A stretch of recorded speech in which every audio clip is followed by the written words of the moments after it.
Are you freaking kidding me?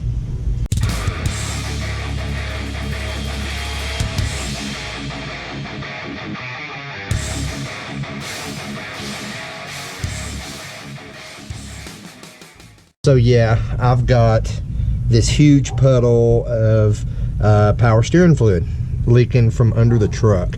Now, I looked under the truck. I couldn't see where it was leaking from, but there's power steering fluid all over everything, which doesn't surprise me because, you know, I drove it quite a distance taking my daughter home. That was probably about an 80-mile round trip. So, and I'd been hearing the power steering whine right after we left to take her home. So it dumped all the power steering fluid out. So I'm going to try to figure out where that's coming from. Okay guys, here's the story. For anyone who has ever done an LS swap, you know that there are two, an LS swap with a truck engine, you know that there are two different types of power steering pumps you could end up with. One type is the power steering pump that came with the Hydro Boost, which is what I have. Now, if you're working with a Hydro Boost power steering pump, the issue is you end up with two return nipples on the power steering pump. Now, obviously, since you don't have Hydro Boost, you know, in your vehicle that you're swapping into, you have to plug one of those nipples. There are several ways you can go about doing it. Actually, the best thing to do would be to just get the power steering pump from a non-Hydro Boost vehicle. I didn't have that option at the time. You know, we do everything on a budget. The next best option would be to figure out which of the return nipples you want to use, clamp the other one shut, and, you know, braze it or weld it or whatever so it doesn't leak.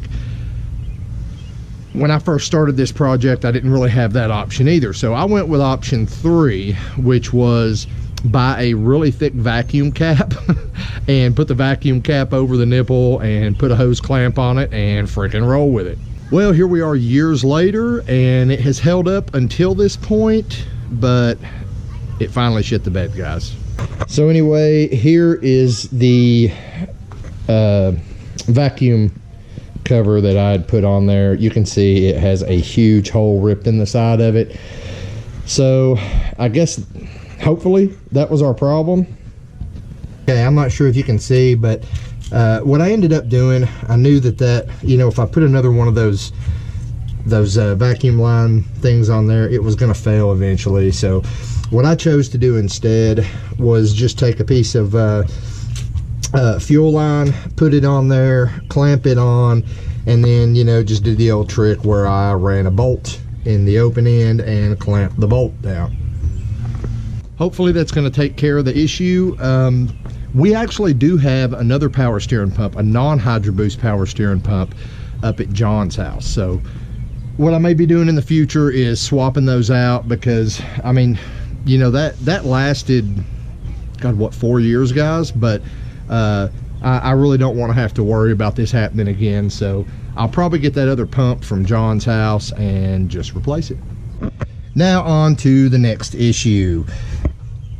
Our dual stage boost controller that we got off of eBay. So here's the deal with this, guys. I have tried and tried, like I have adjusted this all the way out, and I am not increasing my boost. Now the thing about that is, if I just take the line loose from it, you know, my little reference line that I've got teed off here, if I just take it loose from the controller altogether, this thing will boost up to about 14 psi.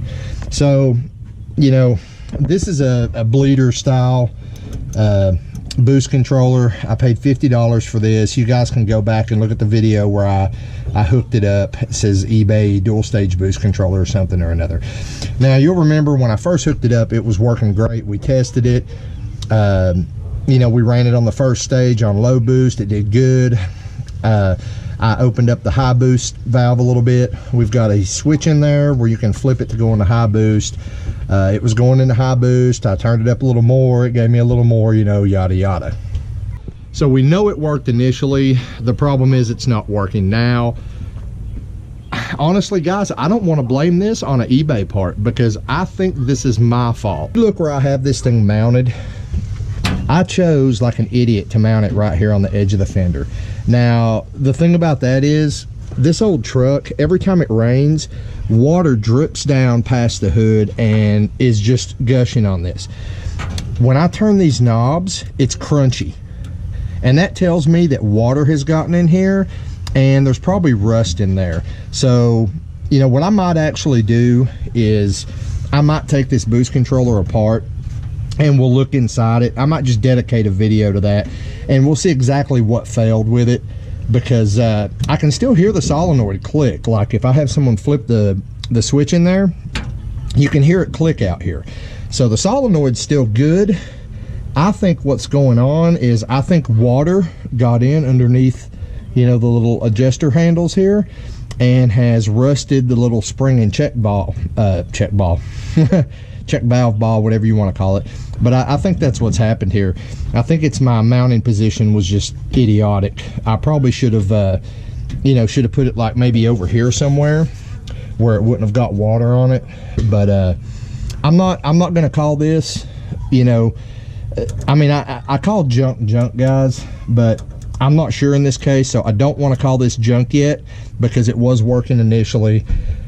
I really think I just ruined it by letting it get water in it, but I said we'll cover that in another video. I will dedicate a whole video. What we'll do is, you know, it'll be just like a follow-up video to the original install and review video of that eBay boost controller, but that doesn't solve my problem for now. My problem for now is I want to turn the boost up. Now, I have ordered a, like currently, I have a 6-pound spring. Well, it's a 5.5 pound spring that came with my tile wastegate. Currently in the wastegate, I have a 7.25 pound spring, which is, you know, a 0.5 bar spring.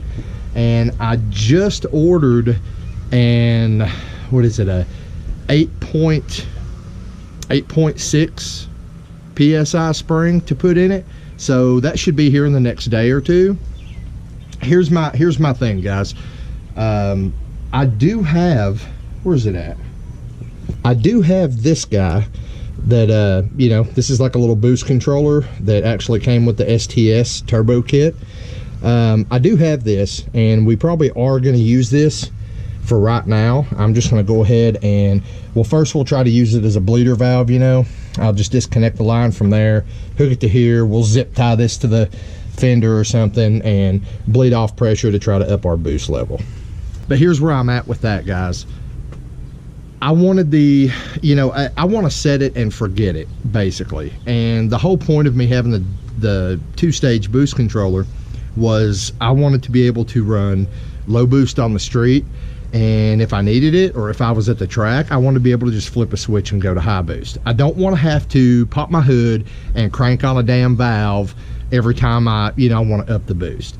Well, if I can't have that, if I'm just going to set it at, you know, a boost level that I'm comfortable with and leave it, I would much rather just set it at that boost level with a wastegate spring rather than do it with, you know, like a cheap little boost controller or something like that that could possibly fail and fuck me in the long run.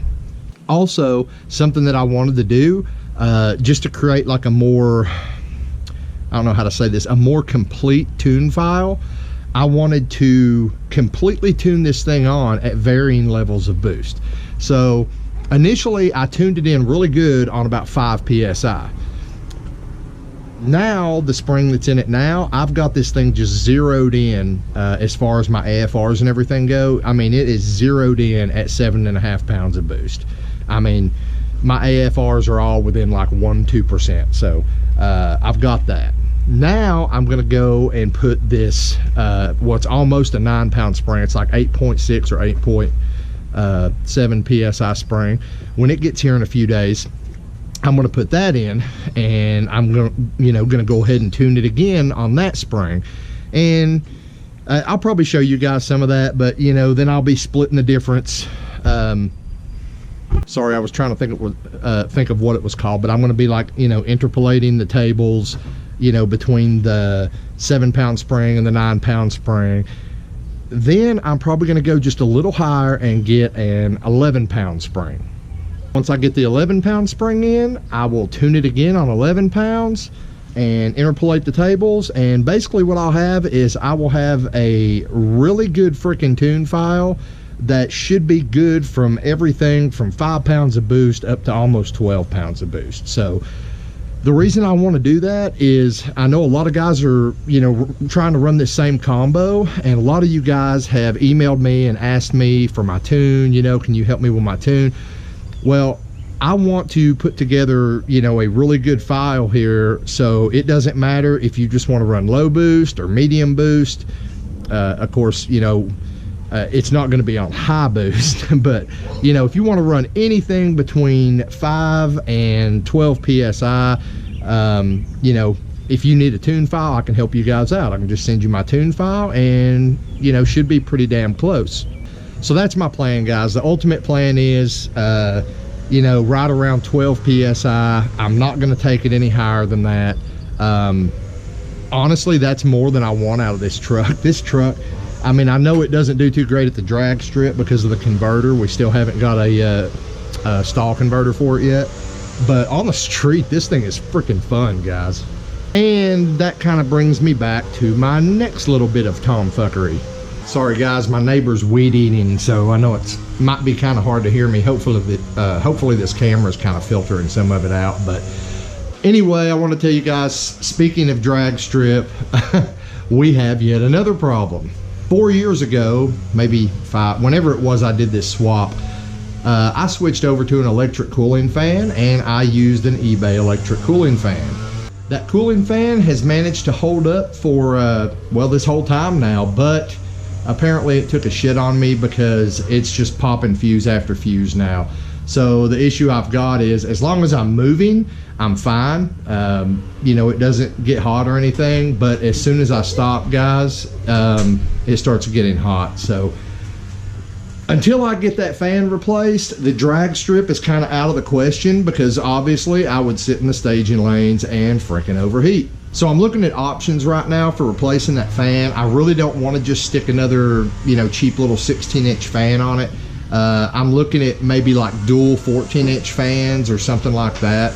Problem is, that's about $160, and that's a little more than I can shell out right now. So I don't know, guys. I can actually drive it the way it is, you know, as long as I avoid traffic, but obviously I'm going to have to fix that at some point soon, hopefully in the next day or two. I'm actually about to go out there right now. It's getting dark now, so and it is a work night, you know, I work today, so I'm going to go ahead and go out there and take the dual stage boost controller out and hook up, you know, my little cheap what do you call it, bleeder style boost controller. I'm going to go ahead and hook that up. So I just wanted to give you guys like a little short update, let you know what was going on with the truck, and hopefully I'll be back in the next day or two and we'll be driving on higher boost. So anyway, I'll see you guys in a couple days.